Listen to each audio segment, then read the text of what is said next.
Greetings. Today our group will talk about the comparison between Thailand and Singapore in a case study of a developed compared to developing country. So let's see our table of contents first. First, we will go through the introduction, graphical aspect, historical, social, economic, and lastly, political aspects. So let's begin with the introduction. So first, let's talk about the developed country and developing country. What are different between them? The first one, the developed country, is a country that have a lot of money, great infrastructure as one industry, and good education and healthcare. Also, the high human development index. That people who stay in these countries are people who live comfortable life with a good job, advanced technology, and high quality services like education and healthcare. On the other hand, if we talk about the developing country, is a country that are still going and working toward become the developed country. So people in this nation might not have as much money, and there might be challenges with things like schools and hospital. So the criteria for developing country is basic infrastructure, growing industry, limited education and healthcare, and the last one is lowered human development index.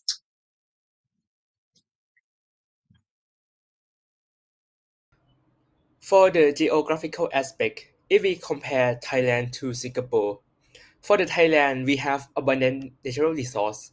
Since we are located at the mainland Southeast Asia in the central area, and we also have a tropical climate, which is really good for agriculture. So we can see that the Thailand have like the main application as a agricultural production. And if we look at the Singapore have limited natural resource since they are located in a small island. However, they have world-class infrastructures, and also they also have major shipping route, which is Malacca Strait, and this is a crucial factor that make the Singapore become really a wealthy nation. Okay, next we will talk about the historical aspect between Thailand and Singapore. So in Thailand, we was mostly shaped by history, Buddhism, and hierarchical structures. Like in the past, we have like a Praita system. Yes, and in addition, is also an influential patron-client relationships in various spheres. And also, this patron-client relationship are still under debate nowadays. But as for Singapore, they have been through a remarkable transformations that changed to the strategies as more embraced to globalizations, which lead to industrializations and more stable investor-friendly environments, which made it grow faster in terms of economics, and that's why it's leading to advanced industry. Yes. Okay, so next I will talk about the internet access in Singapore. Data has knew that 90% of Singapore population having access to broadband internet services. And Singapore development is knowledge-based economic and our global technology hub. So it enhance the digital literacy skills enable individuals to effectively use digital technology, access online information, and participate in various digital economy. Therefore, digital literacy is considered a significant factor in Singapore's economic growth, innovation, and social advancement.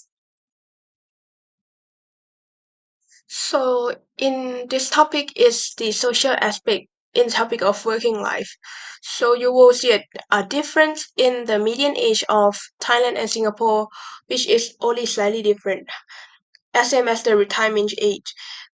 These two countries has the same trend of the retirement age, which is increasing, and Singapore will be around 65 years old in the year of 2030. Next one is the gender disparity. So these two countries have faced gender disparities, so women will face a barrier in career advancement and wage gap. However, in Singapore's government focus in these problems and have made a progress and improved these problems. The next one is unemployment rate. These two countries have low unemployment rate. Right up next is the youth education. In Thailand, the education varies in areas, so it might be a challenge in rural areas.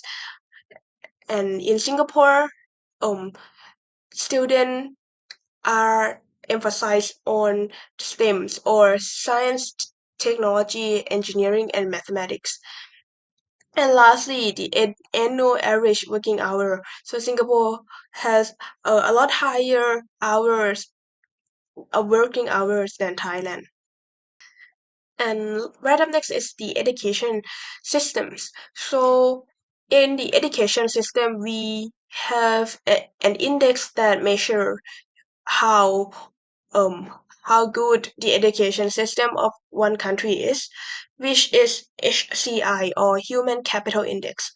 So to make educational system relate to the academic system, we use this index to measure. And Singapore got an HCI of 0.88 out of 1, which reflects high quality education system, which can attract foreign investments and banking in so it makes Singapore a prosperous country.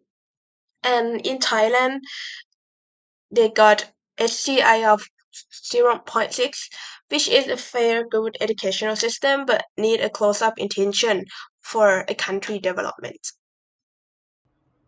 For the economic aspect, there are many indices that can be used in this case to compare like the economic situation of Thailand and Singapore.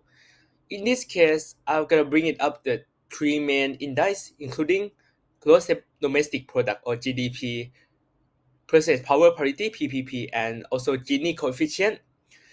For the GDP, the Thailand have like quite a moderate value, and but if we compare to Singapore, Singapore have much more higher GDP compared to Thailand. For the PPP, Thailand have a really low value compared to Singapore, and it which is correlate to the GDP value.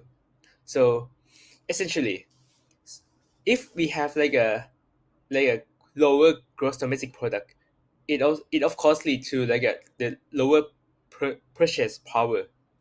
For the Gini coefficient, the Thailand have a high value, while the Singapore have a low value, and this reflect the inequality, which I gonna talk in the next slide.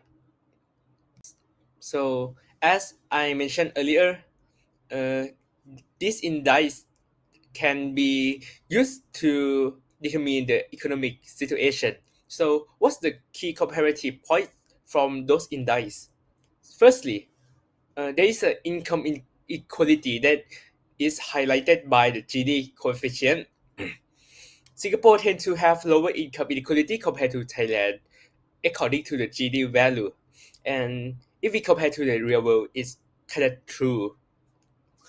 And secondly, it can determine the economic development. So of course, GDP per capita and many index can indicate that Singapore is more economically developed and has a higher standard of living compared to Thailand.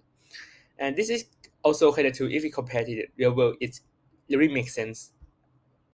And next, it will compare the political aspect between Thailand and Singapore in democracy index, freedom in the world assessment, and corruptions index of both country.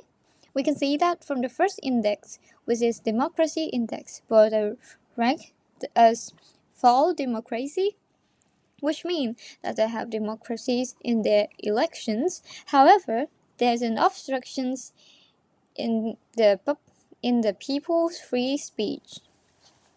And next, if we consider the freedom in the world assessment, We can also see that both countries share the same status as not free, which is the reasons I've stated before about their not letting their people having free speech. And last one is a corruption index, which is the main difference of both countries.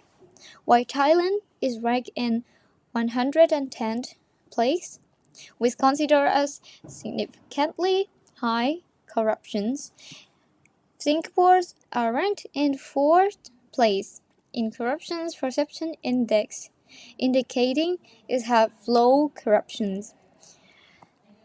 This is the main difference between Thailand and Singapore that is highly affect to the economics of both countries. So the situation of climate change and sustainable development in Thailand and Singapore is presented here. So in Thailand, the challenge are flooding, deforestation, air and water pollution, and then the initiatives are like renewable energy projects, reforestation programs, and sustainable tourism. And lastly, the balancing acts in Thailand, they are like striving to balance economic growth with environmental conservation. And next, move on to Singapore. The vulnerabilities in Singapore are like rising sea level due to like the small island geography. And the strategy of this is to invest in coastal protection, green building standards, and water conservation. And the unique challenge of Singapore is the limited land area, heavy reliance on import resources. So to conclude, the climate change and sustainable development situation in Thailand and Singapore is like Thailand and Singapore are actively addressing climate change and sustainable development through like regulation initiatives and innovations, while Thailand focuses on balancing economic growth with environmental conservation. Singapore emphasizes strengthened integration and technological advancement. Both countries face challenges unique to their circumstances, but their commitment to sustainability signals progress in mitigating climate risk and promoting environmental resilience.